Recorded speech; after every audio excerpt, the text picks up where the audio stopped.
and welcome. Should I say good evening, good morning, good afternoon, good day, wherever you are. It's always great to see you here. We are with Leading Ladies, Leaving Legacies. And tonight, well, you are in for a real treat. Because what are we all, no matter what status or what level we're at, what are we all concerned about more than almost anything today? And that's our finances and our money. I am Joy Ruffin, your style and leadership coach. And what we're going to be talking about tonight has a lot to do with leadership. And that means the leadership of you, because that has to be in place before you can lead anyone else. And how you show up, it matters. And women who are in their second act, second chapter, midlife terminology, they come to me to help them amp up their wow factor. We're not going to be talking about that tonight, but I am going to share with you something a little bit later. But for now, let's get to our featured guest tonight. She is absolutely phenomenal. Her name is Vanessa Shaw. She's a CEO of the Business Growth Academy, and we're going to talk a little bit about that. So Vanessa, let me bring you up and let me say hello and welcome. Good to see you. It is good to be here. Good to be seen. Thank you. I always like that response. Good to be seen. Now, your background is absolutely fantastic because you're all involved in every circle that has to do with money. So tell us what it is that this Business Growth Academy is all about and how we can all get involved with it. Yeah, so again, just for some context, because I know there's going to be a lot of different people listening in from tonight, and I'm going to, kind of share lessons that are going to be very valuable for everybody. Yes. Right? But the Business Growth Academy is what it says on the lid, right? We help primarily women-owned businesses. I always hesitate because the more I say it, the more I have a few guys that always turn up and go, can you help us too? But we help primarily women-owned businesses grow and scale their business. And what that really means for a lot of them is that they are really good at what they do. They've got a service and expertise. We work with a lot of professional services, could be attorneys, marketers, healthcare, financial experts, high-level coaches and consultants, really good at what they do. But the piece that they're not so good at and they need help with is how to grow their business. So that can look like, getting more clients and revenue through the door in the early days and then building it beyond themselves to team and scaling later on. Well, that's what I like. And the way that you explain that is great because I had the same issue somewhat, Vanessa, because I started off with Leading Ladies, Leaving Legacies, because I'm all about empowering women. And that's one of the reasons that you're here to share your knowledge and expertise and with us. But I had so many men asking me, can I do the show? Can I be interviewed? So that's why I have another show that's called Biz to Biz with Joy, Grow Your Business in Style. So I get it because financial situations, circumstances, it encompasses male and female and everybody else. So I get that. How and when did you start the Business Growth Academy? And contingent upon all the variables that you share with us, the people that you work with, how does it play out for those who are interested in getting involved more with what you're doing? Yeah, so, and again, for those people that have got businesses, you'll probably, understand this, is that, we don't always land on the first perfect business for ourselves. So, my business, like many others, has been an iteration and a journey along the way. Kind of backstory, Joy, which is kind of funny, not many people know this, but my very first business actually was, I think, as an aerobics instructor, like when my son was a baby. So I was getting in shape and actually getting clients to come into classes and things. I was super fit. I certainly wasn't earning a ton of money, but hey, I was super fit, right? That was good. I then had, and this is when I was living in Switzerland, I then ran a catering service. It was called Hungry Kitchen. And I actually I'm a good cook. I love being in the kitchen and I find it very therapeutic.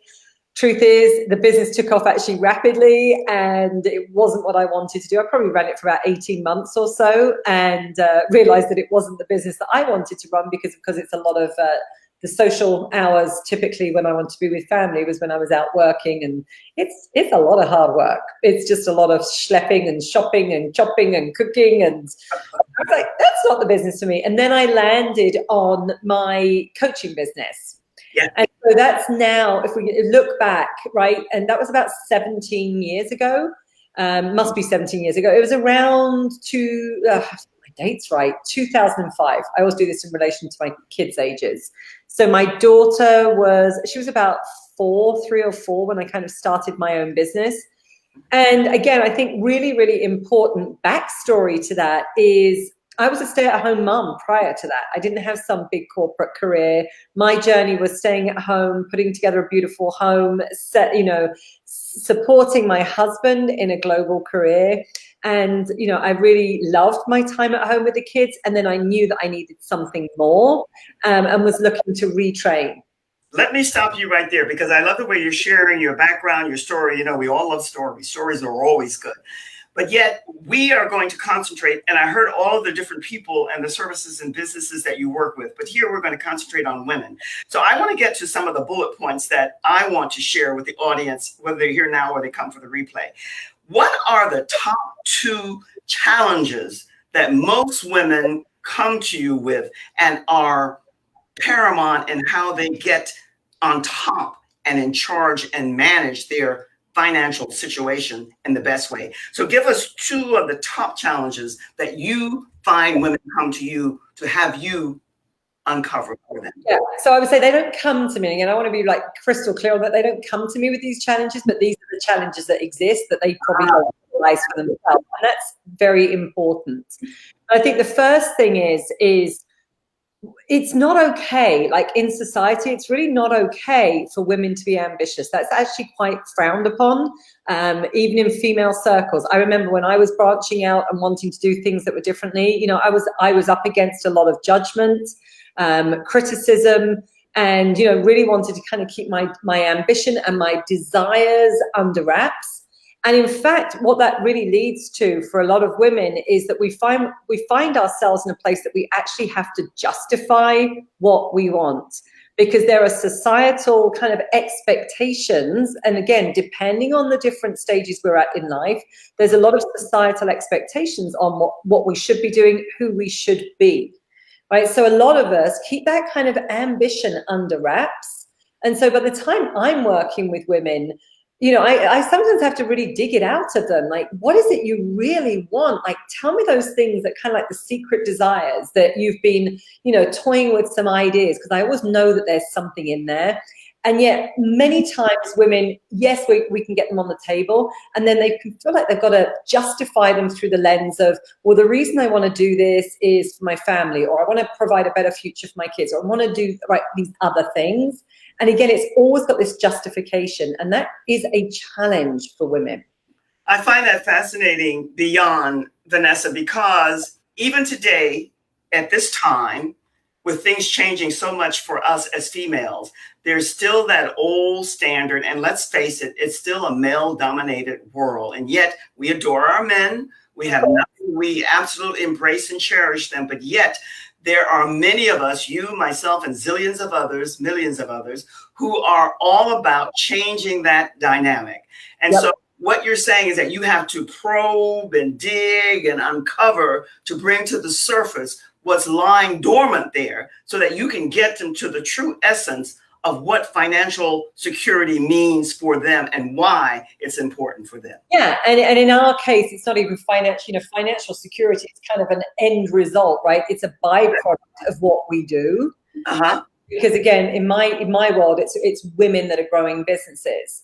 But a lot of times, as I say, they're kind of keeping the lid on that ambition, feeling like it needs to be justified, and conversations that wouldn't happen with a man, right? I work, again, those few clients that I work with, and in fact, one of them I was working with today, just amazing. In fact, I think I work with three of my male clients today, and they're just amazing.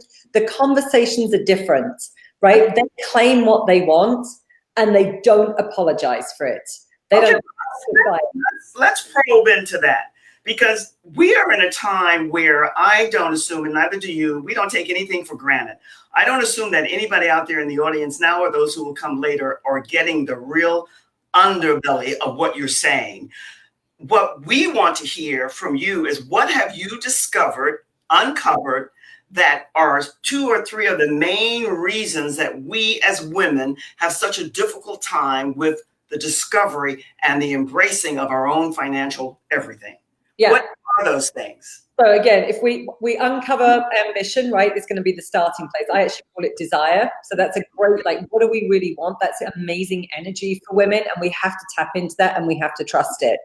Right? When we start to look at kind of like the places where women then hold themselves back. We've really seen that there's three key areas. And again, mine is more through that lens of business, but honestly, this translates into life and other areas as well.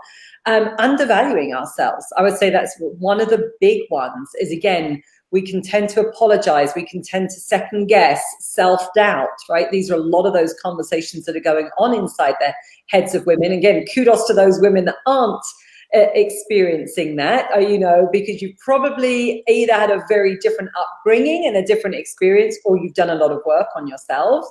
But that kind of undervaluing, right? Where, again, if we look at, male counterparts, they could be like supremely confident around certain things. And we could be way more qualified, way more competent, and yet here we are second guessing. So I'd say that's kind of, a top one. Second area. I get that. That's really, really very good. How do you, with the beautiful work that you're about, I know it's a process, that I get, but how do you begin to get them to uncover the innate, probably gut level, core level ambition that's there? And how do you get them to get more in tune with the value that they bring to the table? Yeah, great. I wish we had several hours because, as you say, it is a process, but I will give tips around that. So we'll have different ways of approaching some of those things. But, again, let's imagine your audience. As you said, some of them have lost their mojo, right? And there's just, they're in that place that they're feeling depleted, flatlining, blur, whatever, in a funk, however they might describe that. I would actually probably start to look at what I call the $1 million question, which is a book that I actually wrote, which is asking, what are you tolerating, right? When somebody is in that place, it's because they've actually been tolerating so many things that have built up to the point where all of a sudden they don't know, what's up, what's down, kind of how to unravel it. But typically speaking, they're buried under tolerations, many of them they may not even be aware of. So I describe tolerations as like the dripping tap in the kitchen. It's so they have allowed themselves to reside in this mindset, this outlook. Yeah, and again, not by any fault of their own, that they're unaware of it. These aren't conversations that we have in society. There's a whole load of things that can keep us trapped in that cycle, because depending on who you're having the conversations with, you're having other conversations with friends and people around you that are actually saying, well, this is just the way it is. Life's tough, or, you grow a bit, you want to be in business for yourself, you've got to work 18-hour days and weekends. I mean, so people can actually, keep those ideas entrenched until we start to be around people that are actually living and operating in a different way, to go, there's a different way to experience this. So I'd say uncovering those is always a very, very enlightening place to go. And again, it's not about saying, oh, you've got to have a powerful vision. And, if you're in that place of feeling so burdened by things, you haven't got the energy, right, to think about a vision and all of those other good things that, you read in a book. However, if you start to the tolerance. Yes. Let me, right?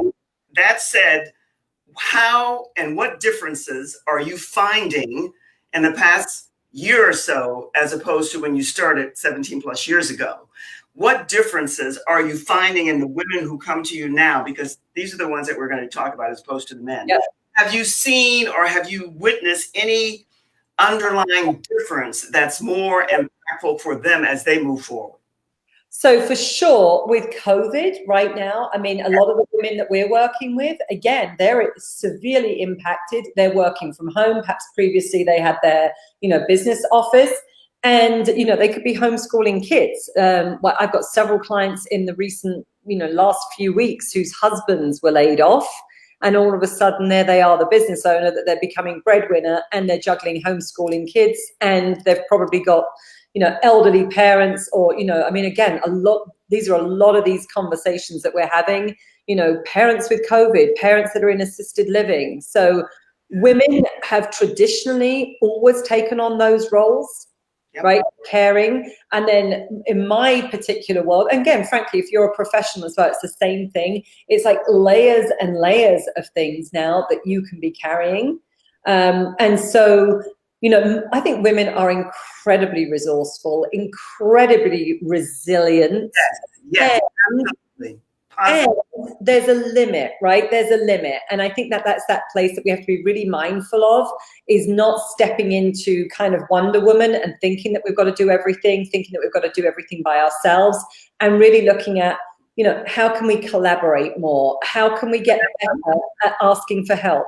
Vanessa, I think what you said is spot on, because today more than ever, I think women are beginning to realize their value and beginning to really seek and explore all the means and ways that they can bring this to the surface. And the women's movement, as great as it was for what it did, in many ways it blocked and knocked a lot of women out of the circle of rising to the best that's within them, because we're not here to compete with men. We're not here to compete with men at all. We're here to be equal to ourselves, to minister, manage, and master our own being, and then to do whatever we have to do. And financial security is part of that mastering. Yes? Huge. Absolutely. And most of us are not taught, myself included, most of us, we're just taught money management, but we're not really taught enough about financial security and how we maintain it for ourselves. So that's what I commend and I praise the work that you're doing. Yes. And if we come back to that, you know, it kind of circles back to a couple of things we were talking about earlier, Joy. You know, like if we're undervaluing ourselves, it's going to show up in your bank account, right? You know, self-worth and net worth. I mean, you've probably heard those, you know, kind of cliche terms, but the truth is there's a lot to be said, right? If you are, again, you know, falling into that trap of really undervaluing yourself, not appreciating your strengths, you know, again, being burdened by a lot of tolerations or even tolerating that stuff, it can really hold you back. And creating some, you know, understanding that, again, we have our own unique strengths that we're bringing to the table. I know you did say kind of how do you start to even uncover those? I mean, yes, there are assessment tools and things that, you know, people can, you know, do to find out some of those things, like Strengths Finder is one of my favorite ones. However, there's simple ways, right? There's so many ways that we undervalue ourselves and we reside and settle into whatever circle or tribe that we're in. And that is what we have to get away with. Vanessa, I love all the information you're sharing with us. I'm going to take a quick break, and then I'm going to come back and I want to talk about this mission that you're on and what you're about, which I think is powerful. Pleasure. So hold tight. Don't go anywhere. Now, what I'm asking you to do is to join the Facebook group, Leading Ladies, Leaving Legacies. There's so much going on there. I bring you each week women who are sharing their journey, their transformation, external, internal, with you, so that you can bypass some of the steps maybe that they had to take. And then in turn, what your assignment is to connect with them. If they're at their limit on Facebook or some of the other social sites, follow them, because they will be very instrumental and powerful for you. And if not you, maybe someone that you know. And bear in mind that everyone who comes here to share with you what they're doing. Yes, bottom line, it's business.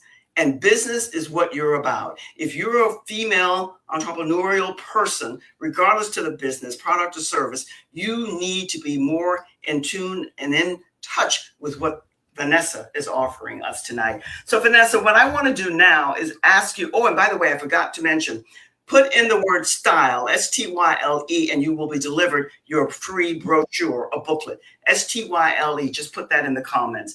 Let me ask you this, because this I find is powerful, what you're doing. You have this mission where you said you want to empower X amount of women and raise 100 million plus. So tell us about how this came about, because I think that's very potent. Right? It's exciting. So again, it was looking at, you know, for us, I was really looking at what's a contribution that I want to make that fascinates me, that, you know, as a conversation that I want to be changing, that I can really dive into for years ahead. And obviously I'm bringing a lot of experience to the table as well now. And it is this whole conversation about money and women being, you know, empowered financially, giving them the tools to be able to generate a lot more money and keep a lot more money for themselves, right? Pay themselves more and build financial security for their futures. Again, a lot of that comes from Joy. These were not things I was educated in. I'm not some financial geek, right? She made a ton of messes. I grew up in the, you know, an era that, you know, women, my mindset was women don't actually go to work. They, you know, stay-at-home moms. So interesting that, of course, that's exactly what I did for like 9 years until I changed that path.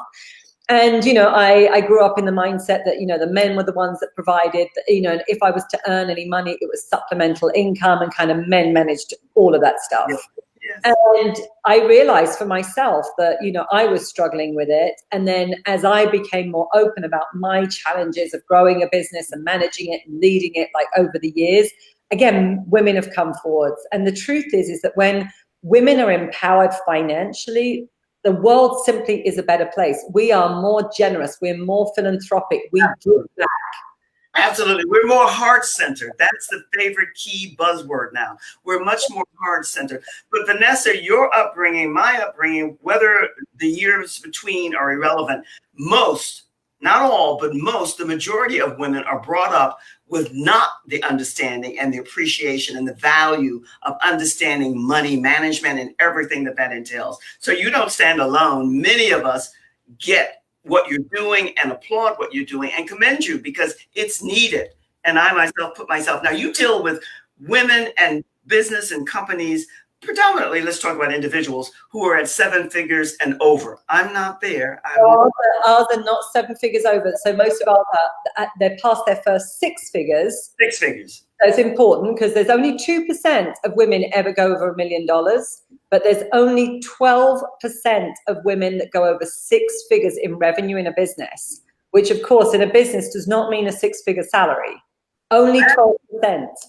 That is so powerful. And I think many of them, not just me, women and men need to hear this. So my middle name is repetitious. Repeat over again what you said, 2%, 12%. Break that down for us again, because many of us really need to sink and take this in. So only 12% of women-owned businesses will ever go over 6 figures in annual revenue, which does not mean profitable, you know, necessarily profitable does not mean salary, right? It actually doesn't leave a lot left over. Yes. And only 2% of women break the 7-figure mark. Wow. That's very powerful. I think that's more than powerful. And we spoke to the reasons why, even today, because many of us undervalue ourselves and we are not really in sync and in tune enough for all the different variable reasons. This Business Growth Academy that you have and that you have established and that you have put on the board, I think is so needed. Do you work with young women at all, like schools? So it's interesting. No, I mean, I don't. And again, a big part of what I teach is know your audience, like really know the people that you connect with.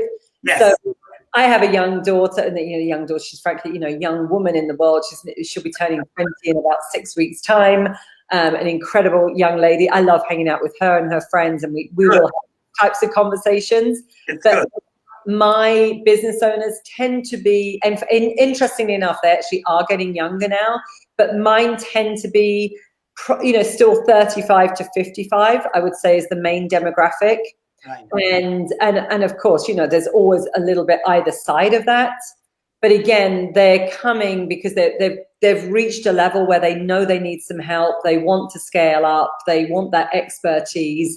And typically speaking, they're not so naive that everything's just going to flow smoothly in their businesses.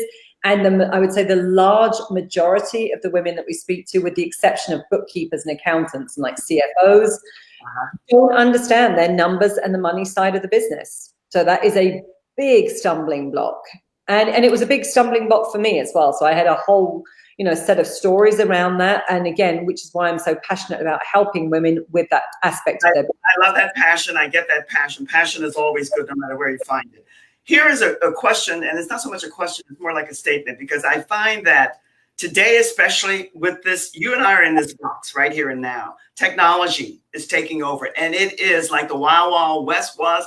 It is the new frontier. So that said, once you get into this bracket where you want to be 6 figures and over, 7 is over, and you want to raise up that percentage, it's very important not only to know what you're really, really very good at, what your soul, the core, the essence of you is calling for. So oftentimes what I'm sharing with you, Vanessa, is that somebody might be very, very good at something. They might have a terrific skill at something, but it might not be where they're going to make their dollars. Absolutely. So how do you address that? How do you dance around that? I love that question. So we actually do help people with it, because there's one that actually comes up a lot. So we call it zone of genius. Yes. And really understanding where your zone of genius is an area that is you're passionate about, right? Because again, that's going to be the fuel for it. It's something as well that you can really imagine diving into for like the next 10 years or so. And I don't really mean that. It's like you are so passionate about it that you're going to develop expertise in that area.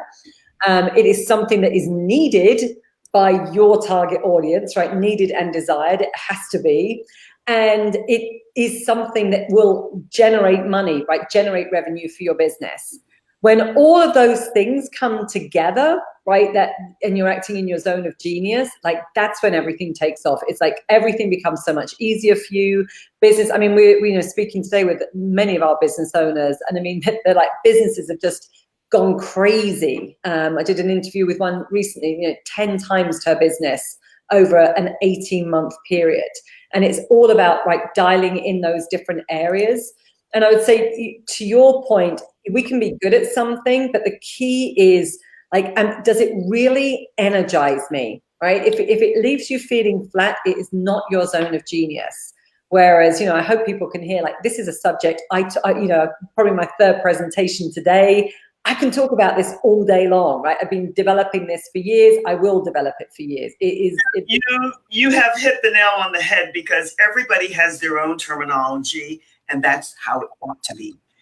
I am working with a coach now, and her favorite word, you used it differently. The buzzword now is genius, your zone of genius. Same thing. She said, find your bliss. Yeah. Find your bliss and allow it to embrace and circle you.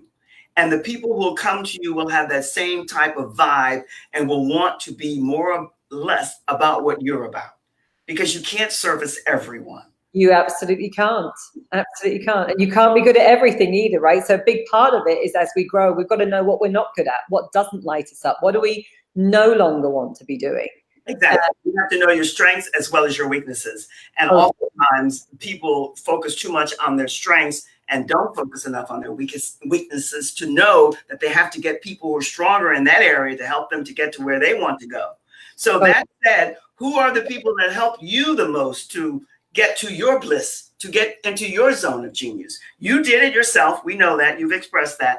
But you've had mentors and coaches who gave you some type of seed that really spurred you on. So who and what was that? Yeah, so I mean, again, multiple. And I am constantly in learning and development. I've got constant mentors and coaches the whole time. And whether that's for, as I say, financial things, whether it's for, I love to play tennis. I have sessions with 2 tennis pros on the court every single week. That's kind of my game on the court. I love to translate that into business lessons.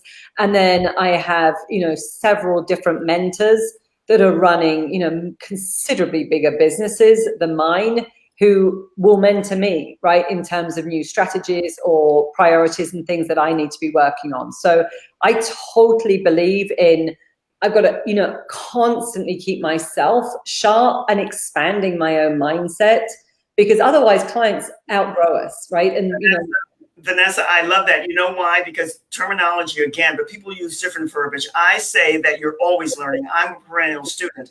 One of my mentors said to me, you're an eternal student, which is okay as long as you take application and action. And so what you're saying is you're constantly learning, you're constantly open to receiving so that you can be better, and better. Absolutely. Yeah. Absolutely. It's, again, I think it becomes addictive after a while, to be quite honest, because it's, I can't turn it off, but in a very, very positive way, right? It's like, as human beings, we're meant to be here growing and thriving. We are now Vanessa, you're ending, sorry to cut you off, but you're ending with what's really important. Addiction is not always bad when you know it's something that adds to your genius and your bliss. So it's the same thing. Let me say that the time goes here, and you have so many nuggets and tips to share.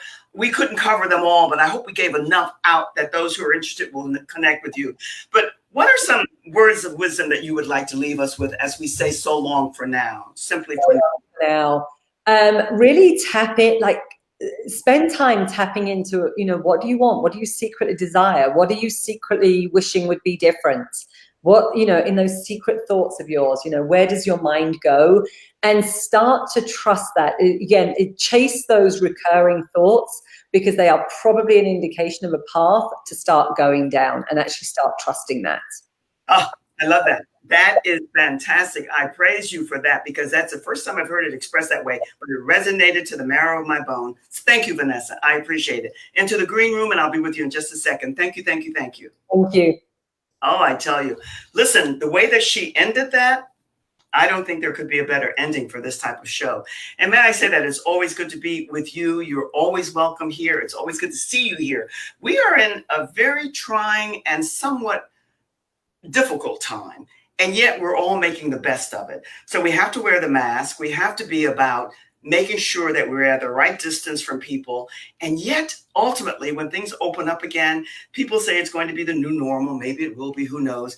Yesterday, today, and tomorrow, it'll still be normal. It'll just be different. So you can say different is new, whatever you want. But just make sure that you stay safe and you're well, and do all the things that you're here to do. It's always good when you're here and you join with us. And I hope that you will make your connection with Vanessa if you know it's you or someone else who could benefit from the services that she offers. Have a great week. The rest of it, enjoy the weekend. And we will look forward to seeing you again next week, same time, same station. So long for now. Cheers.